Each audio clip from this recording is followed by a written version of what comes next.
महादेव कहते हैं पाप का गुरु कौन है।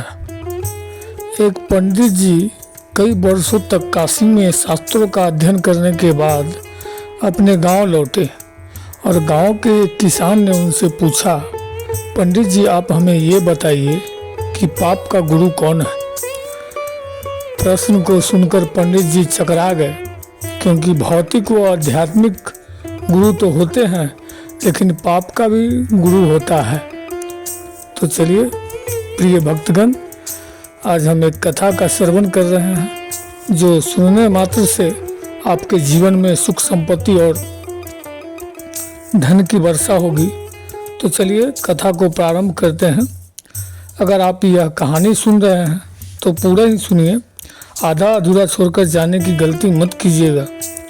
इस पवित्र कथा को सुनने मात्र से मनचाहा फल की प्राप्ति होगी। आप शिव भक्त हैं तो भोलेनाथ का अनादर न करें। यह उनकी समझ और अध्ययन के बाहर था। पंडित जी को लगा कि उनका अध्ययन अभी अधूरा है, इसीलिए वे फिर काशी लौटे। फिर अनेक गुरुओं से मिले, मगर उन्हें किसान के सवाल का जवाब नहीं मिला। अचानक एक दिन उनकी मुलाकात एक वेश्या से हो गई। उसने पंडित जी से उनकी परेशानी का कारण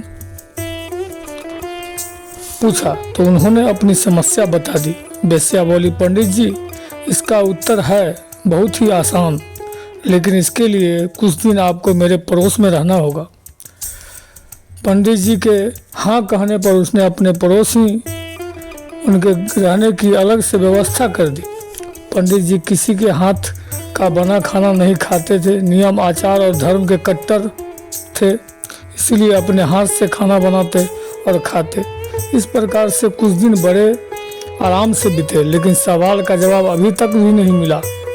एक दिन वेश्या बोली, पंडित जी आपको बहुत तकलीफ होती है खाना बनाने में, यहाँ देखने वाला तो और कोई है नहीं। आप कहे तो मैं नहा धोकर आपके लिए कुछ भोजन तैयार कर दिया करूँगा। आप मुझे यह सेवा का मौका दे तो मैं दक्षिणा में 5 स्वर्ण मुद्रा भी प्रतिदिन दूंगी। स्वर्ण मुद्रा का नाम सुनकर पंडित जी को लोभ आ गया। साथ में पका पकाया भोजन अर्थात दोनों हाथों में लड्डू। इस लोभ में पंडित जी अपना नियम व्रत आचार विचार धर्म सब को भूल गए।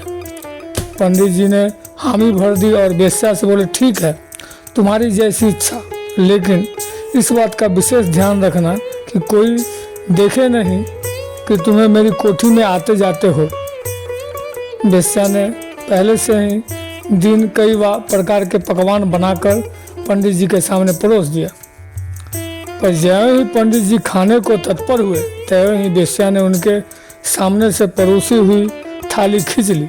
इस पर पंडित जी क्रोध हो गए और बोले, यह क्या मजाक है। वेश्या ने कहा, यह मजाक नहीं पंडित जी, यह तो आपके प्रश्नों का उत्तर है। यहाँ आने से पहले आप भोजन तो दूर किसी के हाथ का पानी भी नहीं पीते थे, मगर स्वर्ण मुद्राओं के लोभ में आपने मेरे हाथ का बना खाना भी स्वीकार कर लिया। अतः यह लोभ ही पाप का गुरु है। वीडियो को बोलते समय कोई त्रुटि हुआ हो तो मैं क्षमा चाहता हूँ। उम्मीद है वीडियो अच्छा लगा है। महादेव के सच्चे भक्त हैं तो चैनल को सब्सक्राइब करें और कमेंट में लिखे हर हर महादेव।